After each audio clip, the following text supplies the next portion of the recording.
আজকে নারায়ণপুর ঈদগাহ মাঠে এলাকার ইসলামী যুব সংঘের মাধ্যমে পবিত্র ইসলামী সম্মেলনের মাননীয় সভাপতি সাহেব, মুআজ্জাজ উলামায়ে কেরাম, সমবেত ধর্মপ্রাণ মুসলমান ভাইগণ এবং পর্দার আড়ালে মা ও ভগ্নীগণ, আলহামদুলিল্লাহ। বাদ মাগরিব থেকে নিয়মিতভাবে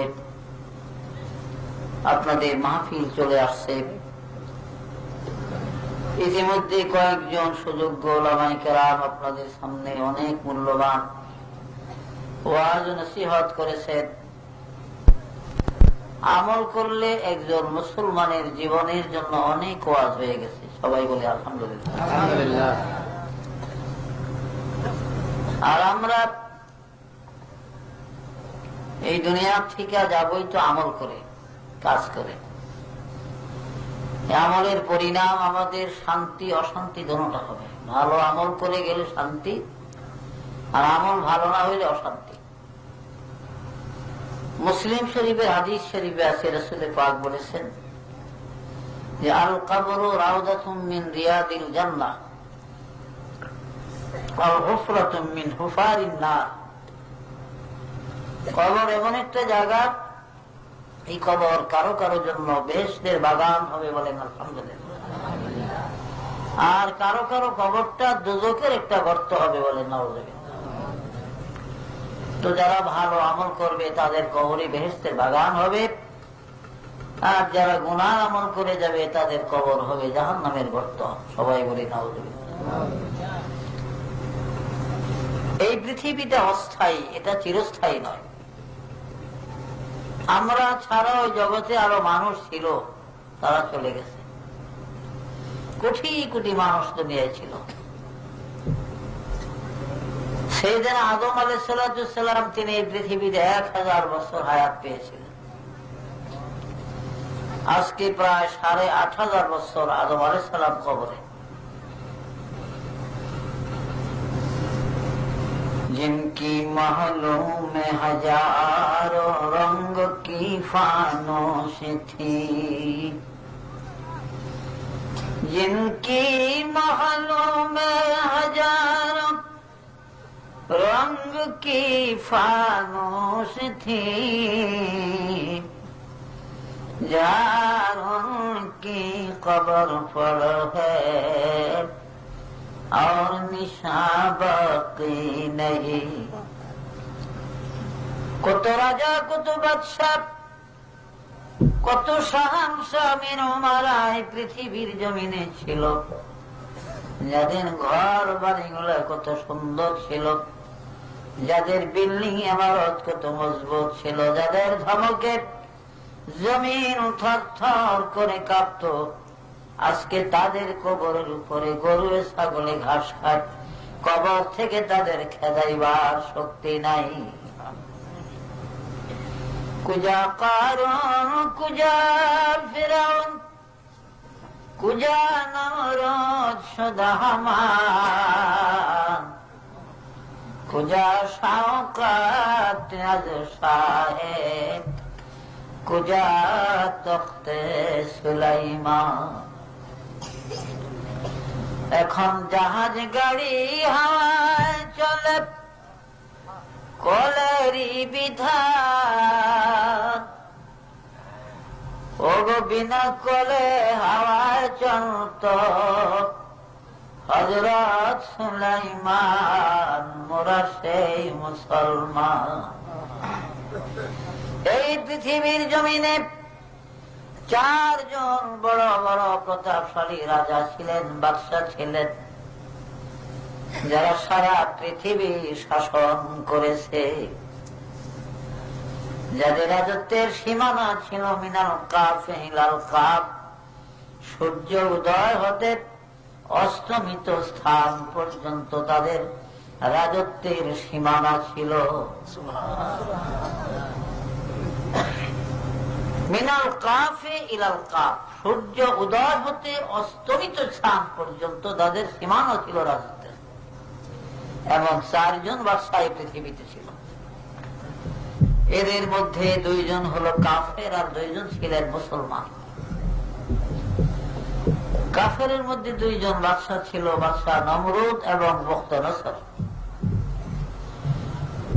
এবং মুসলমানের মধ্যে যে 2 জন বাদশাহ ছিলেন তারা ছিলেন হযরত নবী সাইয়েদনা সুলাইমান আলাইহিস সালাম এবং বাদশাহ যুলকারনাইন। বাদশাহ যুলকারনাইনকে আল্লাহ পাক মুজিজা স্বরূপ একটা ঘোড়া দান করেছিলেন। ভাইরা আমার, যুলকারনাইনের কোরআনের ভাষায় তাকে যুলকারনাইন বলা হয়। কিতাবের মধ্যে তার নাম হলো ইস্কান্দার যুলকারনাইন। তাওরীত কিতাবে তার নাম হলো খোরেশ এবং ইনজিল কিতাবে তার নাম হলো সাইরাস। আর ইংরেজরা তাকে আলেকজান্ডার বলে থাকে। এই বাদশাহ যুলকারনাইন এই পৃথিবীর জমিনে তিনি 1600 বছর হায়াত পেয়েছিলেন। তাফসীরে জাবিরির মধ্যে আছে, কুতুবের মধ্যে, মাওলুদে আরুসের মধ্যে আছে, বাদশাহ যুলকারনাইন দুনিয়ার 1600 বছর হায়াত পেয়েছিলেন। আমাদের 14 গোষ্ঠীর হায়াত একত্র করলে হইব 1600 বছর। আমরা যত লাভ দিলাম, ফাল দিলাম, সব মাগনা। বাদশাহ যুলকারনাইন দুনিয়াতে 1600 বছর হায়াত পেয়েছিল। সুবহানাল্লাহ। ভাইরা আমার, বাদশাহ যুলকারনাইনকে আল্লাহ পাক মুজিজা স্বরূপ একটা ঘোড়া দান করেছিলেন। তার মুজিজার একটা ঘোড়া ছিল। এই ঘোড়াটার এত স্পিরিট, এত পাওয়ার ছিল, যুলকারনাইন ঘোড়ায় চড়ে যখন তিনি পৃথিবী ভ্রমণ করতেন, ঘোড়ার গায়ে আঘাত করতেন, চাবুক মারতেন, এত বিদ্যুৎ গতিতে, এত দ্রুত গতিতে তার ঘোড়াটা ছুটত, এক এক কদমে 12,000 মাইল করে চলত। জেরুজালেম শহর, জেরুজালেম কখনো জেরুজালেম বলি, কখনো বাইতুল মুকাদ্দাস বলি, আসলে একই জায়গার নাম। বাইতুল মুকাদ্দাসের আরবিতে 3টা নাম আছে, বাইতুল মুকাদ্দাস, বাইতুল মাকদাস, বাইতুল কুদস। 3 নামে ব্যবহার হয়। ইংরেজিতে বলা হয় জেরুজালেম। আর ইহুদিরা তাদের ইব্রানি ভাষায়, তাওরীতের ভাষায় ওর সেলিম বলে। এই 5টা নাম হলো বাইতুল মুকাদ্দাস। তো ভাইরা, বাদশাহ যুলকারনাইন পৃথিবীতে 1600 বছর তিনি হায়াত পেয়েছিলেন। বাইতুল মুকাদ্দাস থেকে, জেরুজালেম শহর থেকে 9 মাইল উত্তর দিকে গেলে একটি মহকুমা শহর আছে। ইংরেজিতে আলেকজান্ডারিয়া সিটি বলা হয়, আরবিতে মদিনাতুল ইস্কান্দারিয়া বলে। এই ইস্কান্দারিয়ার মধ্যে বাদশাহ যুলকারনাইনের কবর। আমি হতভাগা অনেকবার জিয়ারতের তৌফিক আল্লাহ দিয়েছিলেন। বহুবার তার কবর জিয়ারত করে এবং মাপিয়া দেখছি। ভাইরা আমার, 48 লম্বা কবর যুলকারনাইনের। চিন্তা করে কত বিরাট কায়া, শক্তিশালী মানুষ ছিল, কিন্তু শেষ পর্যন্ত পৃথিবীতে থাকতে পারেনি। আমরা থাকবো নি? যত টাকাই কামাই করেন, লন্ডন থাকেন, আমেরিকা থাকেন, নিউ ইয়র্ক থাকেন, যে দেশেই থাকেন না কেন, যত পয়সাই কামাই করেন, এই বাড়িঘর রেখে একদিন কবরে যেতে হবে। টাকা পয়সা, জমিদারি, আর কত করবি বাহাদুরি, ওরে খাট পালঙ্গ সোনার বাড়ি, ও তুই কারে যাবি দিয়া রে কবর দেশে যাইয়া। একলা কবরে কেমনে রে থাকবি, ও তোর ভাই বন্ধু সারিয়া রে কবর দেশে যাইয়া। কত হাজার, কত লক্ষ, কোটি কোটি বছর এই অন্ধকার কবরে পড়ে থাকতে হবে।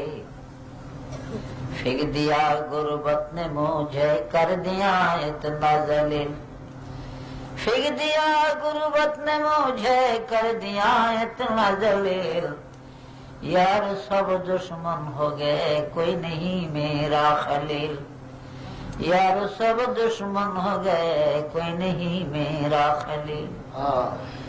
জীবনের মালায় মনের হেলাত গেছে সিনু যত ফুল, কবরের দেশে শুইয়া কাঁদি হায় ওগো সবাই করেছে ভুল।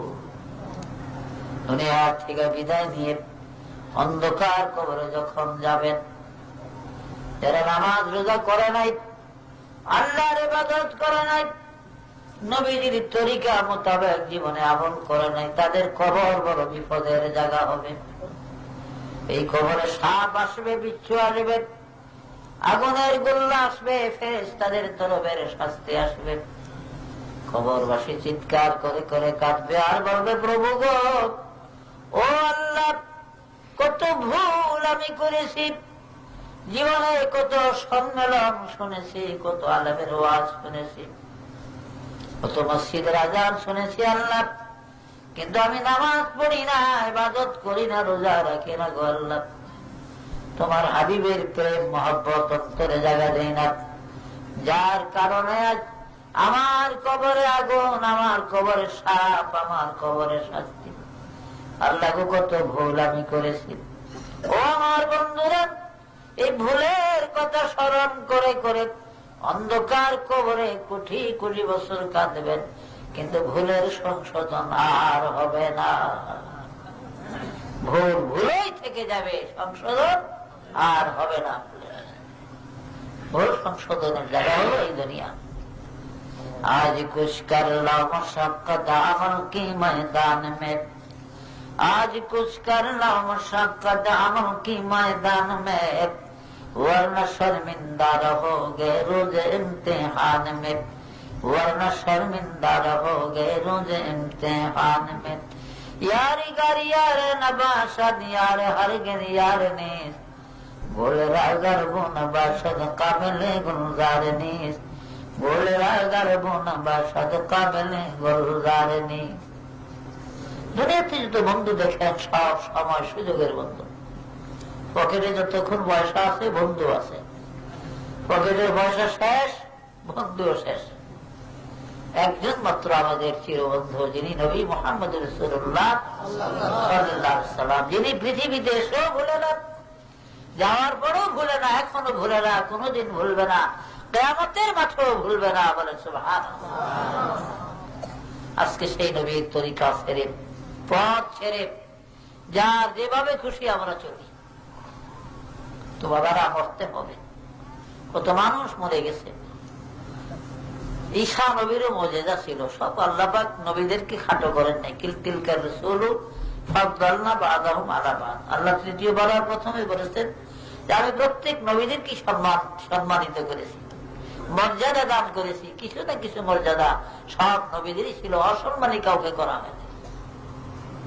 সদা হাজারাত তিবজাল ইউনুসে বুদ, সদা হাজারাত তিবজাল ইউনুসে বুদ, ফেশে ঈসা ওয়া দামার শাফসুসে বুদ। যার ইউনুসের মতো হাজার হাজার হাকিম সারা জীবন চেষ্টা করে কোনদিন একটা মরা মানুষ জীবিত করতে পারেনি, কিন্তু ঈসা নবী যে কোনো কবরের কিনারে, যে কোনো মৃত ব্যক্তির পাশে দাঁড়িয়ে কোন বীজ নিলে বলার সাথে সাথে কবরবাসীরা উঠিয়া যাইত, মৃত মানুষগুলা দাঁড়াইয়া ঈসা নবীর সাথে কথা বলতো। বেজান বলতা হ্যায় মসিয়া কি হাত মে। যাদের প্রাণ ছিল না, জীবন ছিল না, তারাও ঈসার সাথে কথা বলতো। শুকনো কাগজ দ্বারা পাখি বানাইয়া এই পাখির উপরে, কাগজের পাখির উপরে ঈসা নবী কম বিইজনিল্লাহ বলে ফু দেওয়ার সাথে সাথে ওই কাগজের পাখি উড়ে যেত। সুলাইমান নবীর ছিল মুজিজা, বা সুলাইমান দাদে মুলকে সরওয়ারি, বা সুলাইমান দাদে মুলকে সরওয়ারি, শুধুমতি খাতেমার দেওফরি। সুলাইমান নবীকে আল্লাহ পাক মুজিজা স্বরূপ একটা আংটি দান করেছিলেন। আংটি যখন তিনি হাতে ব্যবহার করতেন, লক্ষ লক্ষ জিন উপরে দাঁড়ানো মানুষ নবী সুলাইমানের বাধ্য হইয়া যাইত। আমরাও তো কত আংটি ব্যবহার করি, কিছু বাধ্য হয়নি বাবা, হয় না। আমি ইংরেজি 1962 সালে বাগদাদ থেকে একটা জমরুদ পাথরের আংটি খরিদ করেছিলাম 160 দিরহাম দ্বারা। আজকে প্রায় 37 পার হয়ে 38 বছর চলতেছে। এই আংটি আমি ব্যবহার করি। এই পর্যন্ত আমার আংটির দ্বারা আমি একটা কুত্তা পারলাম না বাধ্য করতে। কুত্তা আমার বাধ্য হয় না, তার কারণ এটা ইরাকের দাজলা নদীর পাথর। সুলাইমান নবীর আংটি ছিল আল্লাহর দেওয়া মুজিজার পাথর বলে। সুবহানাল্লাহ। আপনারা অনেকে বলতে পারেন তাইলে বেক নবীকেও মুজিজা ছিল, আমাদের নবীর কিছু আছে? আমাদের নবী ছিল রাসূল পাক সাল্লাল্লাহু আলাইহি ওয়াসাল্লামের জীবনে 3000 মুজিজা প্রকাশ পেয়েছে বলে। সুবহানাল্লাহ। বেক নবীর মুজিজা মিললে তো হইতো না। সুবহানাল্লাহ। 3000 মুজিজা রাসূল পাকের। সবচেয়ে বড় মুজিজা আল্লাহর কোরআন। সব নবীরা ইন্তেকাল করেছে, মুজিজা তাদের সাথে চলে গেছে, কিন্তু আমার নবী মদিনা রওজায় শুইছে, মুজিজার দুনিয়াতে রেখে গেছে কোরআন। রাসূলের মুজিজা শেষ হয় নাই, মুজিজা কিয়ামত পর্যন্ত থাকবে বলে। সুবহানাল্লাহ। শুধু থাকবে না, রাসূল পাক সাল্লাল্লাহু আলাইহি ওয়াসাল্লামের তিনি তো অন্য ধরনের। কারণ সব জিনিস 100 জন মেহমান আসে যদি বাড়িতে, আর যদি দুলামিও থাকে বাড়ি, তাই দুলার ইজ্জত, দুলার বাসর ঘরের যে সাজ সরঞ্জাম, যে ইজ্জত, এটা কি বেঁকে পাইনি মেয়েছে? হ্যাঁ, কি বলেন? ভালো ভালো খাওয়ান পাইব, মামু খালো চাচা জেঠা থাকলে, বড় ভাই থাকলে বড় বড় আস্তা মুরগি পাইব, কিন্তু বউ পাইব না কেউ। কি বলেন? বউ কেউ পাইব, বহু দুলামিয়া পাইব। তো নবী 2,24,000 পয়গম্বর, কোটি কোটি মানুষ পৃথিবীতে, হাজার হাজার আউলিয়ারা হাশরের ময়দানে যাবে, কিন্তু নবী কামলিওয়ালার যে ইজ্জত, তার যে সুপ্রিম পাওয়ার, ক্ষমতা, এটা কাউকে দেওয়া হবে না বলে। হাদিস শরীফে এমন হবে, একজন মানুষ যখন ফেরেশতারা দুজকের দিকে দিবে, রাসূল পাক বলেন, এরে থামাও, এই ফেরেশতা থামাও, আমি দেখে নিতে আমার উম্মত কিনা। তো নবীজির উম্মত চিনব কেমনে? নবীজির সব নবীদের উম্মতের এই চিহ্ন থাকবে না। সীমাহুম ফি উজুহিহিম মিন আসারিস সুজুদ। রাসূল পাক সাল্লাল্লাহু আলাইহি ওয়াসাল্লাম উম্মতের কপালে নূরের আলো থাকবে, নামাজের চিহ্ন। এই যে কপালে দাগ পড়ছে, নামাজ পড়তে পড়তে ভালো দেখা যায় না। মানুষে নানান কথা কয়, আসলে আল্লাহর রাস্তায় সেজদা দিছে, দাগ পড়ে গেছে। আবার কিছু থাকতে পারে হাইতে হাইতে দাগ ফেলায়, ফাঁকার মধ্যে ঘষা মানে তাড়াতাড়ি মুসল্লি হয়ে যায়, মানে নগদ মুসল্লি হয়।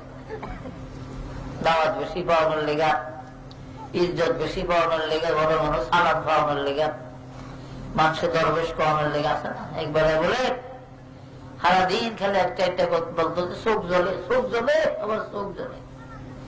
যে পর্যন্ত কেউ না জিগাইতো চোখ জ্বলে কিল্লিগা, এই যে খালি কইতই চোখ জ্বলে। একজনের জিগাই কেউ চোখ জ্বলে কিলে, জানেন না চোখ জ্বলে, তাহাজ্জুদ করি, রাত ঘুমাই না, এইটা কখনো লেগে খালি কইতো চোখ জ্বলে।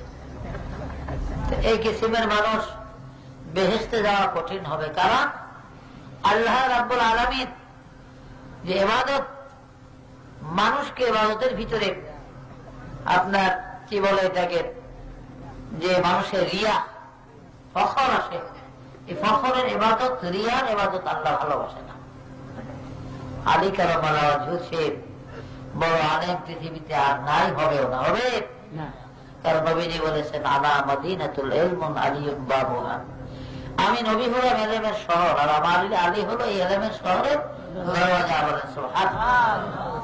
তিনি মুনাজাত দিয়ে কি বলতেন জানেন? আহা ইনতুসিল ইলাহা ইনতুসিল ইলাহা আন তুযহিরা হুব্বাহু ওয়া হাযাল উমরি ফিল ফিআলি বাদিউ। তিনি বলতেন, আল্লাহ তোমাকে মহব্বত করার যে হক, যেভাবে তোমাকে ভালোবাসা দরকার, যেভাবে মহব্বত করার প্রয়োজন, আমি আলী এখন পর্যন্ত ওই মহব্বত তোমাকে করতে পারি না।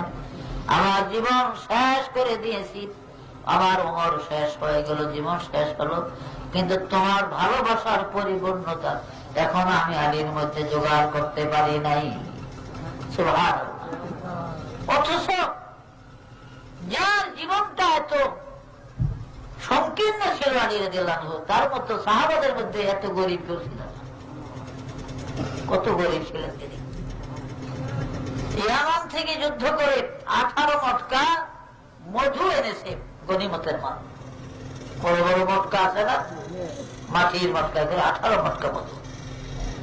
অথচ সেদিনও, যেদিন এই গনিমতের মালগুলো ইয়ামান থেকে আসে, সেদিন আলী কারামাল্লাহু ওয়াজহু চুলা জ্বলে নাই, চুলা বন্ধ ছিল। তার বড় ছেলে হাসান, তার এক মেহমান আসছে, কম্বর নামে একজন গোলাম ছিল হযরত আলী রাদিয়াল্লাহু আনহু। হাদিস শরীফে আছে, এই গোলাম কম্বরকে হযরত হাসান বললেন যে কম্বর, এই গনিমতের যে মধুগুলো আসছে ইয়ামান থেকে, আমার মেহমান আসছে ঘরে, আমার অন্তত 2 কেজি পরিমাণ মধু দাও, 2 সের পরিমাণ, আমিও তো একটা অংশ পাবো। হাসান হুসাইনকে সাথে নিয়ে আসছে। ইমাম হুসাইন বলে, হ্যাঁ ভাইকে দাও, আমিও তো একটা অংশ পাবো। ভাইয়ের অংশ যদি তার এই দেনা পরিশোধ না হয়, তাহলে আমার অংশ আমার ভাইকে আমি দেব। বলে সুবহানাল্লাহ। তবু অন্তত 2 সের মধু দাও, আমার কোনো মেহমান আসছে। কম্বর 2 সের মধু দিলেন। আল্লাহ কি হিকমত, ওই দিনই কিছুক্ষণ পরে এই গনিমতের মাল মধুগুলা ভাগ করে বন্টন করার জন্য আলী রাদিয়াল্লাহু আনহু গেলেন তিনি অন্যান্য সাহাবাদেরকে নিয়ে। এক মটকার মধ্যে মধুর পরিমাণ কম দেখে এমনটা লাগছে যে বোঝা যায় উপরে সবটা সরে গেছে। ডাক দিচ্ছেন, কম্বর রে, এই মধু গেল কোথায়?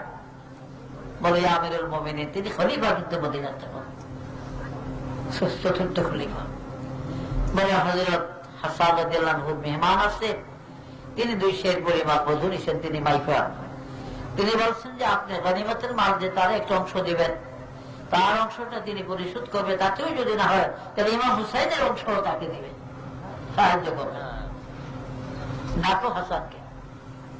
হাসান রাদিয়াল্লাহু আনহুকে ডাকা হলো। বলো, তোমাকে অনুমতি কে দিল? আমি তো খলিফা মদিনার। অনুমতিটা কে দিল? আর এই মালগুলো হলো জনসাধারণের, গরিব ধনী যোদ্ধা সকলের। তুমি যে আগে নিলা কেন? চুপ করে গেছে যে তোমার অন্য কিছু বলতে হবে না, আমি শুনেছি কম্বরের কাছে। হযরত আলী রাদিয়াল্লাহু আনহু বলেন, হাত উঠাও। 3টা বেত্রাঘাত করলেন তিনি হযরত হাসানের হাতের উপরে। বলেন, রে হাসান, এগুলা গনিমতের মাল, কিয়ামতের ময়দানে আল্লাহ রাব্বুল আলামিন যদি আমাকে আসামির কাঠ গড়ায় দাঁড় করার বলে, আলী রে, তুমি মদিনার খলিফা হওয়ার কারণে তোমার সন্তান হাসান সাহস পেয়েছে 2 কেজি মধু প্রথম নেওয়ার জন্য। তারপর আলী রাদিয়াল্লাহু আনহু তিনি আহলে বাইতের জন্য, তার নিজের ঘরের জন্য কোনো বন্টন করে মধু রাখেন নাই তিনি। বলে সুবহানাল্লাহ। ওই মধু 18 মটকা মধু বন্টন করছে নিজের ঘরের জন্য। 1 তোলা 1 ফুটাও মধু রাখেন নাই হাসান অগ্রিম 2 সের মধু নেওয়ার কারণে। বলে সুবহানাল্লাহ। তারা ছিল মুসলমান, তারা ছিল শাসক, দেশ শাসন করছে, দুনিয়া শাসন করছে, নিজের চরিত্র শাসন করেছে, নিজের ঘর শাসন করেছে। বলে সুবহানাল্লাহ। তো ভাইরা আমার, সময় এখনো আছে, সময় যায় না। আল্লাহর পথে আসেন, 5 ওয়াক্ত নামাজ পড়েন, শরীয়ত মোতাবেক চলেন। যেহেতু মরতে হবে, মওতের হাত থেকে বাঁচবার কোন পথ নাই। বাংলাদেশ সরকার যত সুন্দর রাস্তা বানাও, কিন্তু মওতের পলাইবার কোন মওতের থেকে কোন রাস্তা নেই।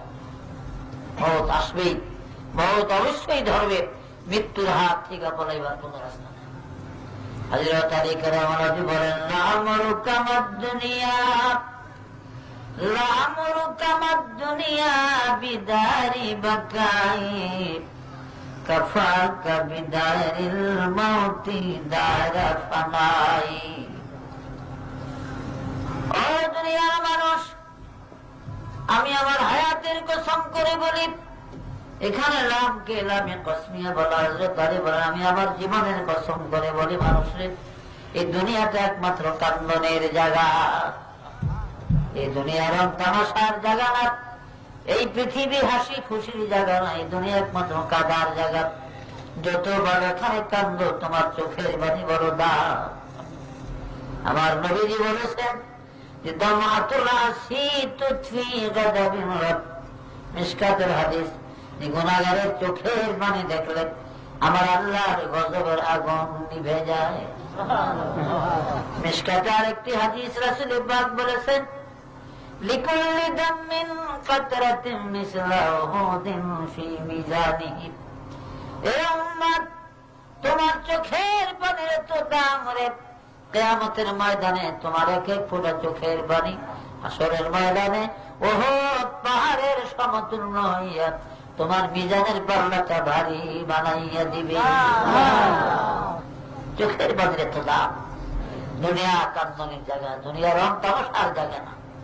जगा जी लगाने के लिए ये दुनिया नहीं है, ये अबरत की जहाँ है तमाशा नहीं है। এই দুনিয়া হাসি খুশির জায়গা না, এই দুনিয়া রং তামাশার জায়গা না, এটা হলো আল্লাহকে পাওয়ার জায়গা, আল্লাহকে আখিরাত পরিষ্কার করার, কবর হাসরের সামান জোগাড় করার জায়গা এই দুনিয়া। বলেন আলহামদুলিল্লাহ। তো ভাইরা আমার, বলতেছিলাম যে ১০,০০০ তিব্বে জানিও সে বোধ ফেসে সাওয়াদমা সবসো সে বোধ। জানিউসের মতো হাজার হাজার হেকিম সারা জীবন চেষ্টা করে কোনদিন একটা মরা মানুষ জীবিত করতে পারে নাই, কিন্তু ঈসা নবী যে কোনো কবরের কিনারে দাঁড়িয়ে কোন বিইজনিল্লাহ বলার সাথে সাথে কবরবাসীরা উঠিয়া যাইত, ঈশার সঙ্গে তারা কথা বলতে বলেন সুবহানাল্লাহ। ১০,০০০ নিজা ফেরাউনেরা, ১০,০০০ নিজা ফেরাউনেরা দর্শে কষ্টি আজম সাহবাই কাসম। ফেরাউনের হাজার হাজার তলোয়ার নবী মুসা কালিমুল্লাহ একটা লাঠির সামনে পরাজয় বরণ করেছিল। একটু পিছনের থেকে বললে কথাটা বুঝবেন ভালো করে। আল্লাহ রাব্বুল আলামিন যখন আদম নবীকে বানাইলেন, আদম নবীকে কোথায় বানাইছেন? তায়েফের ওয়াদি মুহাররমের মধ্যে। মক্কা মুআজ্জামার জেনারেল শহর থেকে ৭০ মাইল দক্ষিণ পূর্ব দিকে গেলে তায়েফের বিমানবন্দর।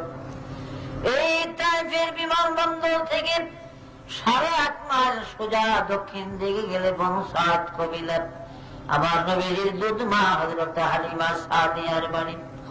এই হালিমার বাড়ির ৫টা জায়গার মধ্যে নবীজির শিশুকালের জন্য কদম মুবারকের দাগ আজও পড়ে আছে, এখনো পড়ে আছে।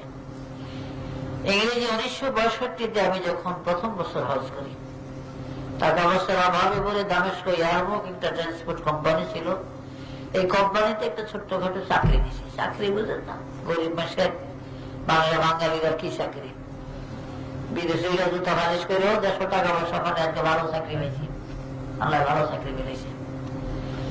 তো যাই হোক, এই কোম্পানির একটা ক্যালেন্ডারের চাকরি ছিল আমার। ২.৫ থেকে ৩ মাস চাকরির বয়স। এই সময় হজের জিয়ারতের ভিসা আরম্ভ হয়েছে, রজবের চাঁদ উঠলে অ্যারাবিয়ান যারা তাদেরকে জিয়ারতের ভিসা দিয়ে দেয় ৬ মাসের ট্রান্সপোর্ট ভিসা, একবার হজ সহ।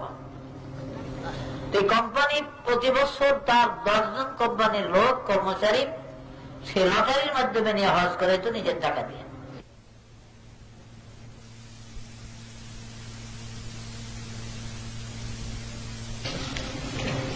এবছর যে ১০ জন দেওয়া হয়তো, এই ১০ জন আগামীটা দিত না, এই ১০ জন বাদ দিয়ে, যারা হজ করছে একবার তাকে বাদ দিয়ে নিত। তো আমি দরখাস্ত দিলাম, আল্লাহ হিকমত ১০ জনের মধ্যে লটারিতে নাম উঠলো আমার। যার কারণে হজে যাওয়ার সুযোগ হলো, দামেস্ক থেকে উড়োজাহাজে বা বিমানে আমাদেরকে তায়েব বিমানবন্দরে নামিয়ে দেওয়া হলো। মক্কা শরীফ দেখার আগে আল্লাহ তায়েব দেখার সুযোগ আগে দিয়েছিলেন, পরে দেখছি মক্কা। তো আমাদের সাথে আরো কয়েকজন লোক ছিলেন, আলেম ছিলেন। আফগানিস্তানের একজন আলেম ছিলেন মাওলানা ওবায়দুল আনোয়ার আফগানি, ভারতের 2 জন আলেম ছিল, আর আমাদের চাঁদপুর জেলার কচুয়া থানা এলাকা রহিমানগরের মাওলানা লুৎফুর রহমান আমাদের সাথে ছিলেন। আমাদের সকলের পক্ষ থেকে ওবায়দুল আনোয়ার আফগানি, মানে আফগানিস্তানে একটা কামিল মাদ্রাসার বুখারীর ওস্তাদ ছিলেন, খুব ভালো আলেম ছিলেন। তাকে দেওয়া হলো আমাদের তরফ থেকে। তৎকালীন মদিনা ইউনিভার্সিটির ভাইস চ্যান্সেলর ছিলেন শেখ আব্দুল আজিজ বিন আব্দুল্লাহ বিন বাজ। ওনাকে প্রশ্ন করা হলো যে সৈয়দি আল আত্তারা লা তাহতামিনিল কাফে নবিউনা সাল্লাল্লাহু আলাইহি ওয়াসাল্লাম ফি মাহালি ফিল বাইতিল আলিমা। হুজুর, হালিমার বাড়িতে এই যে 5টা জায়গার মধ্যে নবীজির শিশুকালের জন্য কদম মুবারকের দাগ আছে, এবং তার উপরে হাত লাগাইয়া মুখের কাছে নাকের কাছে ধরলে মনে হয় যেন সারা পৃথিবীর সুগন্ধি আতর লাগাইয়া দিয়েছে। এতে কি দুনিয়ার কোন আতর সুগন্ধি দেওয়া হয় নাকি? তিনি বললেন যে ওয়াল্লাহি মা আত্তারা আলাইহা লাম্মা কাদামা মুস্তাফা ফি মালিহি ফাসারাতির রিহা মিন বিইজনিল্লাহ। আল্লাহর কসম, কোন আতর সুগন্ধি দুনিয়ার দেওয়া হয় নাই, বরং শিশুকালে নবীজি যখন এই জায়গাগুলোর মধ্যে দাঁড়িয়েছিলেন তখন থেকে এই জায়গার মধ্যে সুগন্ধি। আল্লাহর হাবিবের এই পবিত্র কদম চিহ্ন 5 জায়গার মধ্যে বিবি হালিমার বাড়িতে এখনো আছে। আর আশ্চর্য হলো, একটা খেজুর গাছ, পৃথিবীতে সর্বমোট 3টা খেজুর গাছ আছে, একটা তোর পাহাড়ে, একটা বাইতুল্লাহমে, আর একটা হালিমার বাড়িতে। তোর পাহাড়ের খেজুর গাছটা মুসা আলাইহিস সালামের। এই খেজুর গাছটা 13-14 হাত উঁচা। এই খেজুর গাছের সঙ্গে টেক লাগে হেলান দিয়ে দাঁড়িয়ে থাকতেন মুসা আলাইহিস সালাম, আর আমার আল্লাহর কথাগুলো খেজুর গাছের ঠিক আওয়াজ হইতে পারে সুবহানাল্লাহ। আর বাইতুল্লাহমের মধ্যে মারিয়ামের একটা খেজুর গাছ আছে। এই খেজুর গাছটা 3টা খেজুর গাছ 3 ব্যক্তির সঙ্গে বেহেশতে যাবে। একটা মারিয়ামের খেজুর গাছ, সময় আসলে যদি সুযোগ হয় আপনারাও ধৈর্য ধরতে পারেন, আর আমার ওয়াজের রাস্তার মধ্যে পড়ে তো আমি ওই বিষয়ের উপরে কিছু আলোচনা করব। তো ভাইরা আমার, মারিয়ামের খেজুর গাছ মারিয়ামের সঙ্গে জান্নাতে যাবে, মুসা নবীর খেজুর গাছ এটা মুসা নবীর সাথে যাবে। আর আমাদের নবীজির একটা খেজুর গাছ আছে, সুবহানাল্লাহ। এটা হালিমার বাড়িতে 2টা ঘর ছিল। রাসূল পাককে যখন নিয়ে যায় হালিমা, নবীজি যখন হালিমা নেয় তখন 2টা ঘর ছিল, পূর্ব ভিটা একটা, পশ্চিম ভিটা একটা। পূর্ব ভিটার ঘরটার চিহ্ন নাই, তবে মাটির হিসাবে মাঝে মাঝে কিছু মাটির দেওয়াল ঘষে আছে, দেওয়াল উঁচা উঁচা আছে, তো বোঝা যায় এখানে একটা ঘর ছিল। আর মরদে আরো সফিরের মধ্যে আছে যে ঘর ছিল রাসূলের পাকের সময় 2টা ঘর। পশ্চিম ভিটার ঘরটা এটা মেরামত করে এখনো ওই সরকারি কিছু লোকজন থাকে, কারণ এগুলা বাইতুল মালের ভিতরে পরিচিত। এখন জায়গাগুলোতে কোনো মানুষের বসতি নাই, এমনি কিছু লোকজন থাকে। এই পশ্চিম ভিটার ঘরটাতে আমার রাসূল পাক সাল্লাল্লাহু আলাইহি ওয়াসাল্লাম ছিলেন হালিমার কোলে।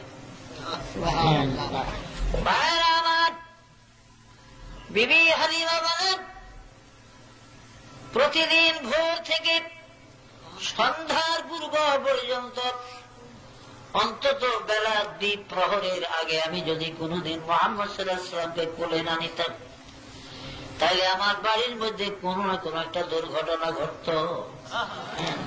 হয়তো আমার স্বামী অ্যাক্সিডেন্ট হতো, আহত হইতো, সন্তানরা ব্যথা পাইত, বাড়িতে আগুন লাগতো, বকরি ভেড়া দুম্বা মারা যাইত, অথবা গাছটা একটা খাজুর গাছ মরত, যে কোন একটা বিপদ আমার হতো।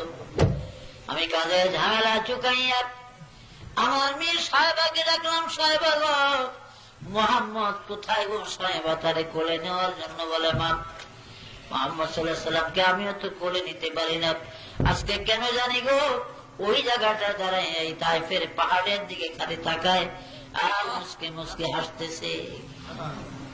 অর্থাৎ হাদিস শরীফে আছে এখানে জিবরাইলের সাথে নবীজি পরিচিত হইতেছিল বলে সুবহানাল্লাহ। নবীজির সঙ্গে একটা পরিচিত করে দেওয়ার জন্য আল্লাহ ব্যবস্থা করেছিলেন। হালিমা বলেন আমি কাছে গেলে আমাকে চোখ রাঙ্গানি দিলে লাল করলে আমি আর ভয়ের কাছে যাই না। এদিকে হালিমা সেই হুজুর সাল্লাল্লাহু আলাইহি ওয়াসাল্লামকে পিছনে দিয়া জামায় ধরে চুপ করে দাঁড়িয়ে এসে দেখে যে ওই যে জিবরাইল সোনার তক্তার উপরে বসা একজন লোক, সবুজ পোশাক, দেখা যায় নবীজি তার দিকে চায় হাসে।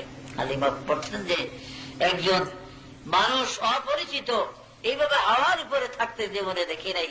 আমার তখন থেকেই সন্দেহ হলো যে মুহাম্মদ সাল্লাল্লাহু আলাইহি ওয়াসাল্লাম ভবিষ্যতে এমন এক মহাপুরুষ হবে যিনি বিশ্বের সর্বশ্রেষ্ঠ একজন মহামানব হতে পারে বলে এই খেয়ালটা হালিমা ছিল। সঙ্গে সঙ্গে হালিমা একটু আওয়াজ দিলেন, আওয়াজের সাথে সাথে নবীজি হালিমার দিকে ফিরে মুস্কি হেসে হালিমার কোলে ঝাঁপিয়ে পড়ে।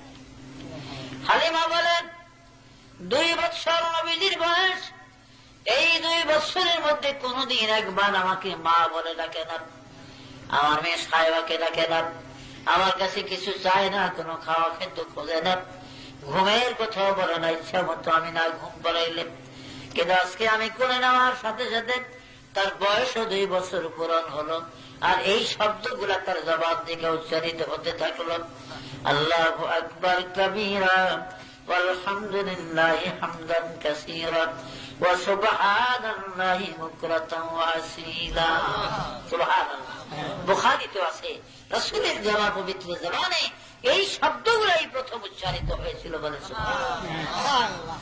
আর আমাদের সন্তানরা তো মাশাআল্লাহ বৈরাগীর গান লইয়া দুনিয়াতে বউ বললাম, আর কেউ গান গায় না, আবার সখীর গান, সখী গো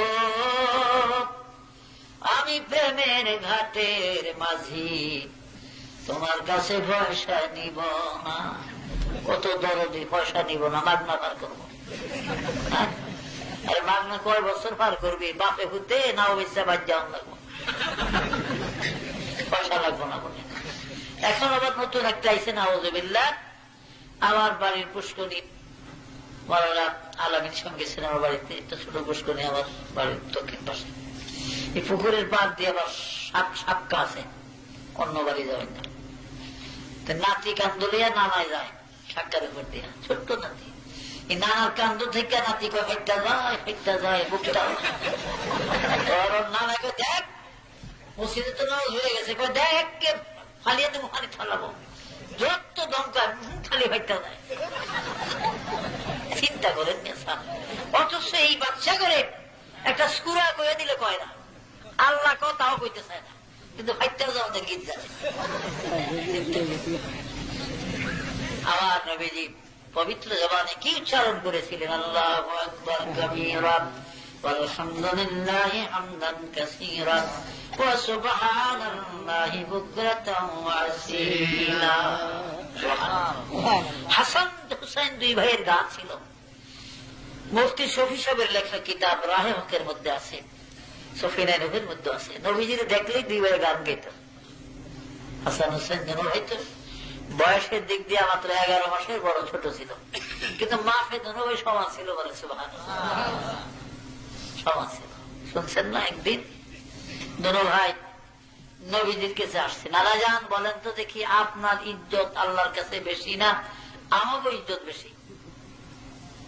হুজুর সাল্লাল্লাহু আলাইহি ওয়াসাল্লাম থক হয়ে গেছে, কি বলবেন? আচ্ছা ভাই তোমরাই বলো, আমরা যদি বলি তাইলে আমাদের ইজ্জত বেশি, কারণ আমাদের মা জননী হল খাতুনে জান্নাত সাইয়্যিদাতুন নিসা আহলিল জান্নাহ, বেহেশতি মেয়েদের সরদার, জান্নাতের রানী ফাতেমা রাদিয়াল্লাহু আনহা আমাদের মা জননী। এবার বলেন না আপনার মা কোন জান্নাতের সরদারিনী?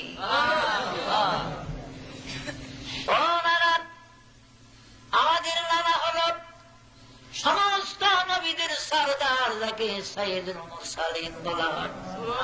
কিয়ামতের মাঠে যিনি আল্লাহর দরবার থেকে ফেরেশতাদের হাত থেকে কারিয়া কারিয়া বেহেশতের মধ্যে দিবেন, এই সুপ্রিম ক্ষমতার কারো থাকবে না।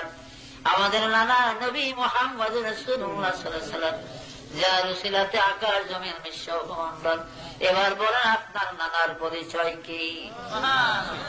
ও নানা, আমাদের বাবা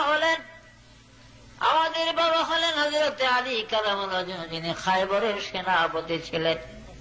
4টা ঢাল ভাঙ্গার পরে 55 নম্বরে কামুস কিল্লার কপাট ভাঙ্গিয়া ঢাল বানিয়ে যুদ্ধ করেছিলেন, যার ওজন ছিল 800 মণ। তিনি ছিলেন আমাদের বাবা শেরে খোদা হযরত আলী। এবার আপনার বাবার পরিচয় দেন গো নানা।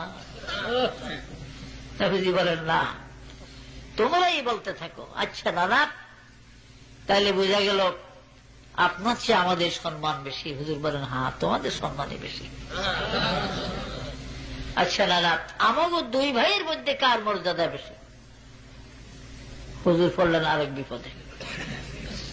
বলো, ঠিক আছে, তোমরা দোনো ভাই আমারে কলেমা পড়ে শোনাও। যার কলেমা পড়া বেশি সুন্দর হবে, মাখরা সুন্দর হবে, ভুল হবে না, লেহান সুন্দর হবে। আজকাল মেয়ে সাহেব কিছু কিছু লোক আছে, ওয়াজ করলে গলা সুন্দর করে ওয়াজ করে কোরআন শরীফ পড়ে, আগুন দিলে আগুন জ্বলে শয়তানে জ্বলবো।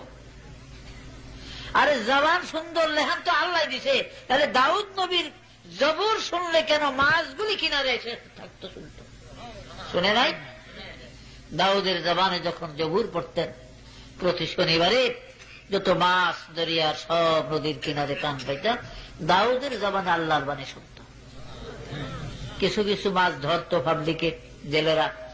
মাছে অভিযোগ করলো আল্লাহর কাছে যে, আল্লাহ, আমরা এই জেলেদের জ্বালায় আমাদের বংশধর কইমা যাইতেছে, আমরা দাউদের জবানে তোমার বাণী শুনতে পারি না।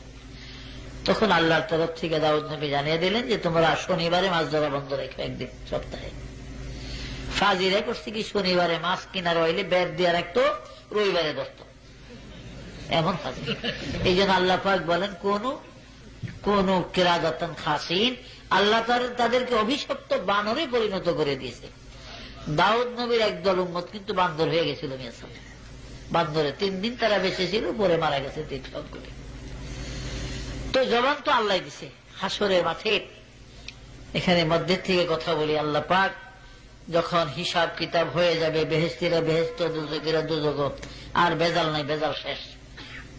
হিসাব কে বাদ ফির তুমহারা ঠিকানা দি যায়েগা, किसी को दूज़ो किसी को जन्नत जाए ठिकाना मिलेगा। যার যার আমল হিসাবে তার ঠিকানা শেষ হয়ে যাবে। বেহেশতেরা বেহেশতে, দুজকিরা দুজকে থাকবে। তো আল্লাহ পাক বেহেশত দুজককে পাশাপাশি করবেন। পাশাপাশি করবেন 2টা কারণে। একটা হলো আল্লাহর ইচ্ছা আছে, একটা কিছু করবেন। 2 নম্বর হলো দুজকিরাও দেখুক যে বেহেশতিরা কি শান্তি আছে, আর বেহেশতিরা দেখুক যে দুজকিরা কি অশান্তিতে আছে। তো দুজকের থেকে বাপে ফোলারের দিকে চিনব। বাপে খালি দিন বইরা ঘুমাইছে, রাত তাস খেলাইছে, জুয়া খেলাইছে, নামাজ পড়ে না, কিন্তু ফোলা 5 ওয়াক্ত নামাজ পড়ছে, ইবাদত করছে, আছে না এরকম? তখন বাপে কইব, ফোলা রে, আমি তো তোরে চিনি রে বাবা। ওয়ানাদা সাহাবুন নারি আন আসহাবাল জান্নাহ আন আফিদু আলাইনা মিনাল মা। তোর হাতে কাউসারের পেয়ালা দেখা যায়, পানি, একটু পানি দে বাবারা। বাপে বলবে, কেঁদে কেঁদে, তুমি যে ছেলে আমি চিনি, পিপাসায় মোর প্রাণ যায়, পানি দাও বাঁচাও হে প্রাণ। বলবে না বেহেশতি ছেলে, শোনো গো বাবা যান, এই বেহেশতের কাউসারের পানি দোজকির ফরহারা। আল্লাহ এই বেহেশতের কাউসার দোজকিদের জন্য হারাম করে দিয়েছে। এটা দুনিয়া নয়, এটা পরকাল। তো বেহেশত দুজক পাশাপাশি আসবে। একটু দূরে শরীফ পড়েন, আল্লাহুম্মা সাল্লি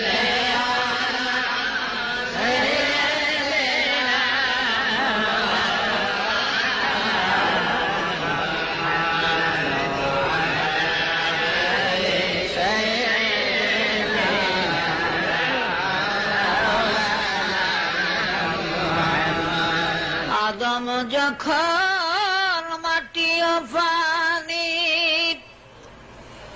ও গমর নবী খোদার রাসূল যার উপরে পড়েন দরুদ আল্লাহ ও ফেরেশতা কোল আল্লাহুম্মা সাল্লি আলা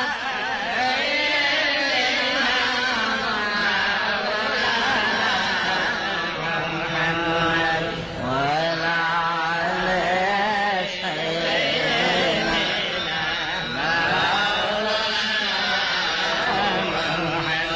আহারে মদিনাবাসী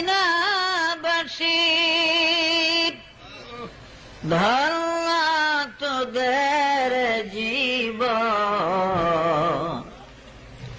তোদের মাঝে শুয়ে আছেন দোজাহানের মহাজন আল্লাহুম্মা সাল্লি আলা সাইয়্যিদিনা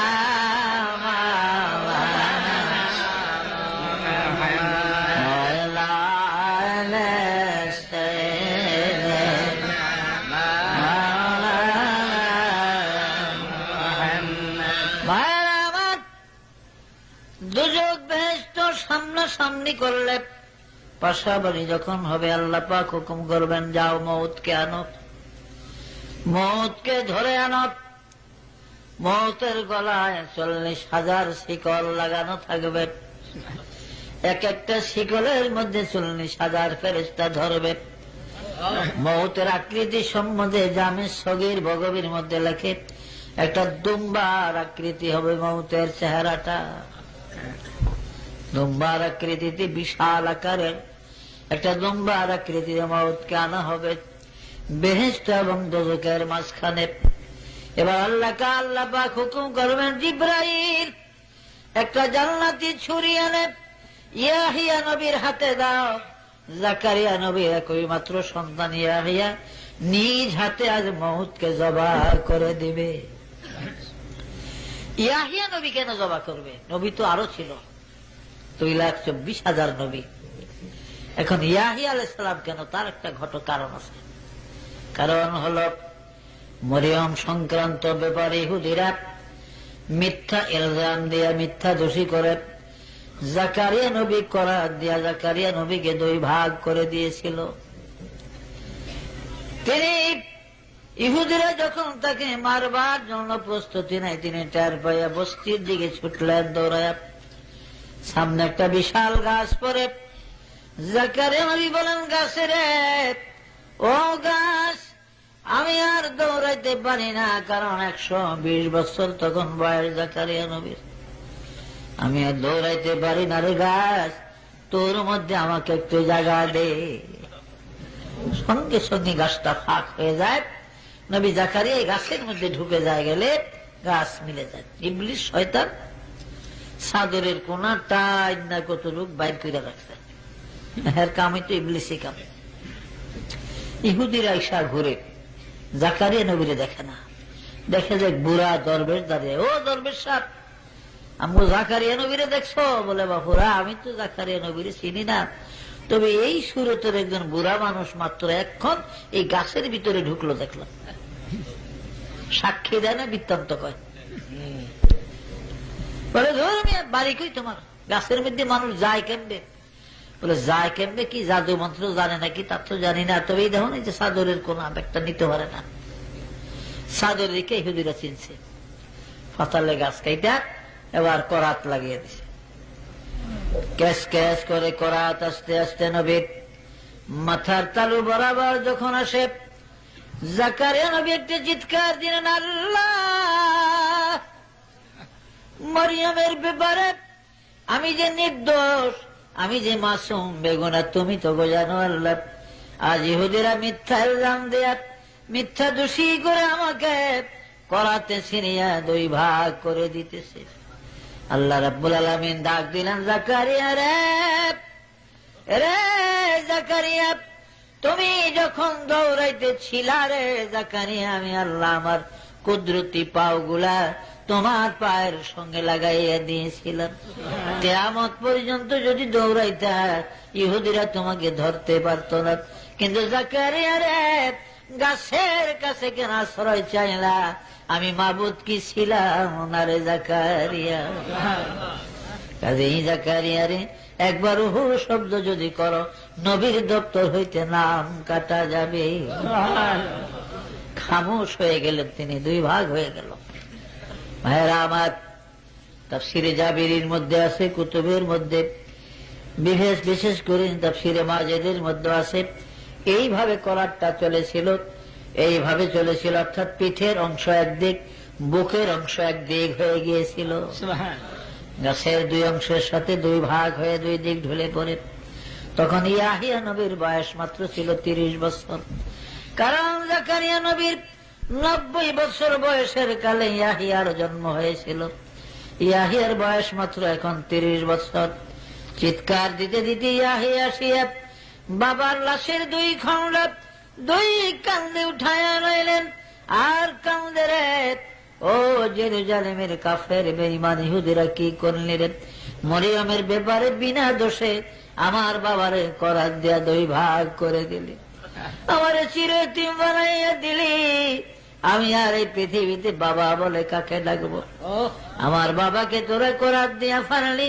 কসম আল্লাহর, এই বাইতুল মুকাদ্দাসের জমিনে যদিও 70,000 নবীদের কবর আছে, কিন্তু আমার বাবা জাকারিয়াকে আমি কবর দেব না। এই মনের দুঃখে ইয়াহিয়া নবী জাকারিয়ার লাশের দুই খণ্ডা দুই কান্দে লইয়া একটা দৌড় দিলেন দামেস্কের দিকে। সুদূর বাইতুল মুকাদ্দাস থেকে বাবারা 600 মাইল রাস্তা দামেস্ক। জাকারিয়া নবীর লাশ কান্দে লইয়া ইয়াহিয়া দৌড়াইয়া দামেস্ক চলে যায়। রাস্তায় বিশ্রাম পর্যন্ত করে নাই। দামেস্ক জেনারেল শহরে বনু উমাইয়াদের মসজিদ আছে। এই উমাইয়াদের মসজিদের পূর্ব কিনারে হযরত ইয়াহিয়া তার বাবা জাকারিয়াকে কবর দেয়। আজও আছে বাবা পাশে নবী ইয়াহিয়ার কবরও আছে। আমি গুনাহগার একবার জিয়ারতের তৌফিক আল্লাহ দিয়েছিল। 46 হাত লম্বা কবরটা জাকারিয়া নবীর এবং 51 হাত লম্বা কবর ইয়াহিয়া আলাইহিস সালামের। এই দুইজনের কবর বাপ বেটার এই দামেস্কের মধ্যে, এখানেই তাদের কবর। তো ইয়াহিয়া আলাইহিস সালামের সময় এক জালিম বাদশা ছিল এই জেরুজালেমে। এই জালিম বাদশার এক ভাতিজি, আপন ভাইয়ের মেয়ে, খুব রূপসী ছিল। সে আশেক হয় ভাতিজিকে বিবাহ করার জন্য। বলেন নাউজুবিল্লাহ। ফতুয়া ছাড়া তো আর পারে না, দেন না। অনেকে তাল বেতালে বউ তালাক দেয়। নিলে বড় আলেমদের কাছে গেলে কয় না, এটা হয়ে গেছে গে, তুই কুট্টি না মুন্সি বিছরাই। ছোট্ট খাট্ট মুন্সি ওই রাহে নাজাত মকসুদুল মুমিনিন ভরিয়া ফতুয়া হিকছে হ্যাগরে বিছরাই, হ্যাগো কাছে যায়। তো হেরা মনে করছি এটি তো বড় কিতাব, বুঝলেন না। ব্যাঙ্গে বলে কুয়ার মধ্যে ঘুরে আল্লাহ বিরাট সমুদ্রের মধ্যে আছি। তো বেতালে যে তালাক দিয়েছে হের কাম হইল ফতুয়ার। ফতুয়া একটা লইতে বলে বেশ দোষ মুলবির ঘাড়ো চাপবো, আবার কাম শেষ করেনি আমার মেয়ে সাহেব। তো জালিম বাদশা ইয়াহিয়া নবীর ধরলো, ইয়াহিয়া তুমি তো পয়গম্বর জাকারিয়া নবীর ছেলে, কাজে তুমিও নবী, আমার একটা ফতুয়া করে দাও। কি ফতুয়া? রাজা বাদশাদের জন্য ভাইয়ের মেয়ে বিবাহ জায়েজ আছে, এমন একটা ফতুয়া লিখে তোমার একটা দস্তখত দাও, তাইলে আর কেউ কিছু কইব না। ইয়াহিয়া আলাইহিস সালাম বলেন যে ভাইয়ের মেয়ে তো জায়েজ না শরীয়তে বিবাহ করা, আমি একটু জানি, তুমি একটা ফতুয়া আমার নামে করে দাও। কোনদিন হবে না, আমি নাজায়েজ ফতুয়া লিখতে পারবো না। জালিম বাদশা বলেন ইয়াহিয়ারে লিখে দাও, যদি না দাও তোমার বাবার মৃত্যু যেই পথে হয়েছে তোমার মৃত্যু সেভাবে হবে। ইয়াহিয়া আলাইহিস সালাম বলে, জালেম রে, মৃত্যুর ভয় তুমি আমাকে দেখিও না, আমি পয়গম্বর। রে জালেম, এখনো বলি ভাইয়ের মেয়ে বিবাহ জায়েজ নাই। আমি কবরে গেল চিরদিন বলবো ভাইয়ের মেয়ে বিবাহ জায়েজ নাই। এই নাজায়েজ ফতোয়া ইয়াহিয়া কোনদিন দিবা না। জালিম বাদশা তখন গুসরা হইয়া এমন জোরে ইয়াহিয়া নবীর গর্দানে তলোয়ার মারে, গলাটা কাটিয়া কয়েক গজ দূরে যায় ছিটকায়া পড়ে, আর কল্লাটা জমিনে নাচতে থাকে। আর আওয়াজ আসে, ওরে জালেম, আগেও বলছি তোরে, এখনো বলি কিয়ামত পর্যন্ত বলবো ভাইয়ের মেয়েকে শরীয়তে বিবাহ জায়েজ নাই। আজও দামেস্ক গেলে অনেক আল্লাহর বান্দারা, আল্লাহর মাহবুব বান্দারা আজও শুনতে পাই ইয়াহিয়ার কবরে ওই আওয়াজ। এই জন্য পুরস্কার হিসাবে আল্লাহ পাক ইয়াহিয়া নবীকে সাব্যস্ত করবে যে ইয়াহিয়া আমার দিন কায়েম রেখেছে, আমার ইসলামকে পদদলিত করে নাই। জালিমের কথায় সে হীরা মণি মুক্তা দিয়ে জালিম বাদশা ঘর দরজা করে দিতে চেয়েছে, তবু তিনি রাজি হয় নাই, নাজায়েজ ফতোয়া করে নাই, গলা জীবন দিয়ে দিছে। এই জন্য আল্লাহ ইয়াহিয়াকে হুকুম করবেন তুমি মউতকে জবা করো। ইয়াহিয়া আলাইহিস সালাম ছুরি হাতে নিয়ে মউতকে যখন জবা করবে, মউত এত জোরে চিৎকার দিবে, তখন যদি ওইটা আখিরাত না হইয়া এই পৃথিবীর জমিন হইতো, তাইলে মউতের চিৎকারে এই পৃথিবীতে কেউ বাঁচত না। মৃত্যুকে জবা করে দেওয়ার পরে এবার ফেরেশতারা বলবে, আল্লাহ বলবেন জিবরাইল বলে দাও আজ থেকে মউত জবা হয়ে গেল, আর কারো মউত নাই। ও বেহেশতীরা, বেহেশতের মধ্যে অনাদি অনন্ত অসীমকাল চিরকাল তোমরা থাকো, এই বেহেশতে আর মরণ কোনদিন আসবে না। দুজখীরা রে, দুনিয়াতে নেক কাজ করো নাই, আমল করো নাই, অন্যায় করে করে কবরে আসো, মউতকে জবা করা হয়েছে, মউত আর কোনদিন আসবে না, এই দুজকে চিরদিনও থাকবে, আর মউত নাই। তখন কি অবস্থা হবে বাবা? দুজকের চিৎকার, অনাদি অনন্ত অসীম কাল দুজকে থাকতে হবে। কাজী এই দুনিয়াটা হলো আমলের ময়দান, এখান থেকে পরকালের সামান সম্বল। আল্লাহ কোরআনে বাকে বলেছেন বিসমিল্লাহির রহমানির রহিম, মান আমিলা সালিহান ফালিনাফসিহি ওয়া মান আসা ফালাইহা। ও বান্দা, তুমি পৃথিবীতে যত নেক কাজ করবা তা তোমার নিজের হবে, আর যা গুনাহ করবা তাও তোমার নিজের হবে, আর যা ধন দৌলত রেখে যাবে এগুলো তোমার হবে না, এগুলি ভাগ বাটোয়ারা হবে। তো ভাইরা আমার, হযরত আদম আলাইহিস সালামকে বিবি হালিমার বাড়ির থেকে 6 মাইলের কিছু বেশি হবে দক্ষিণ পশ্চিম কর্নারে গেলে ওয়াদি মুহাররম নামে একটি জায়গা, আকসার বেশিরভাগ মুফাসসিরিনে কেরাম এই জায়গাটিকে ওয়াদি মুহাররম বলে আখ্যায়িত করেছে। শুধুমাত্র ইবনে হিশামের এক রাওয়ায়াতে জায়গাটিকে ওয়াদি নুমান বলা হয়। এইখানে আদম নবীকে বানানো হয়েছিল। আল্লাহর হুকুমে আজরাইল আলাইহিস সালাম পৃথিবীর 60 জায়গার মাটি এনে এখানে জমা করলেন। বিরাট মাটির স্তূপ যখন হলো, আল্লাহ পাক একটা রহমতের মেঘ দিলেন, বৃষ্টি দিলেন। 40 দিন পর্যন্ত বৃষ্টি হইয়া মাটিগুলা যখন খামিরা হয়ে যায়, নরম হয়ে যায়, এবার আল্লাহ আদেশ করেন আজরাইল, এই মাটির স্তূপ থেকে এইবার তুমি এক মুষ্টি মাটি উঠাইয়া আমার আদমের বডি তৈরি করো, লাশ বানাও। আজরাইল আলাইহিস সালাম ওই মাটির স্তূপ থেকে এক মুষ্টি মাটি উঠাইলেন, তাতে 40 মণ মাটি হয়েছিল। আজরাইলের এক মোট মাটিতে কতটি মাটি হয়? 40 মণ মাটি। আর আপনারা এক মোট লইলে কয় মণ হইব মনে করেন? বন্ধুরা আমার, এই 40 মণ মাটি দ্বারা 60 হাত লম্বা এবং 7 হাত পাশে হযরত আদম নবীকে বানানো হয়। আদমের বানাইয়া ওয়াদি মুহাররমের জমিনে শোয়াইয়া রাখে, লাশটা 40 দিন পর্যন্ত থাকে। 40 দিন গত হলে এবার আল্লাহ জিবরাইলকে পাঠাইলেন, যাও আমার আদমের লাশ তুমি জান্নাতের মধ্যে নিয়ে আসো। জিবরাইল আদমের লাশ মুবারক বেহেশতের মধ্যে নিয়ে গেলেন, আবার 40 দিন বেহেশতের জমিনে শোয়াইয়া রাখলেন। 40 দিন গত হলে বেহেশতের মধ্যে এবার আল্লাহ ইচ্ছা করলেন রুহু দিবেন আদমের খাসার মধ্যে। রুহুটা দিলেন, তার রুহুটা ধরা ছোঁয়ার বাহিরে, এটা কোন উল্লেখযোগ্য বস্তু না যে আপনি ধরবেন। নবীজিকে কাফেররা রূহ সম্বন্ধে প্রশ্ন করেছে, তো আল্লাহ জানিয়ে দিলেন, হে হাবিব, ওয়াসআলুনাকা আনির রূহ কুলির রূহু মিন আমরি রাব্বি। কাফেররা আপনাকে রূহ সম্বন্ধে প্রশ্ন করলে আপনি বলেন রূহটা আমার আল্লাহর একটা হুকুম মাত্র, বলেন সুবহানাল্লাহ।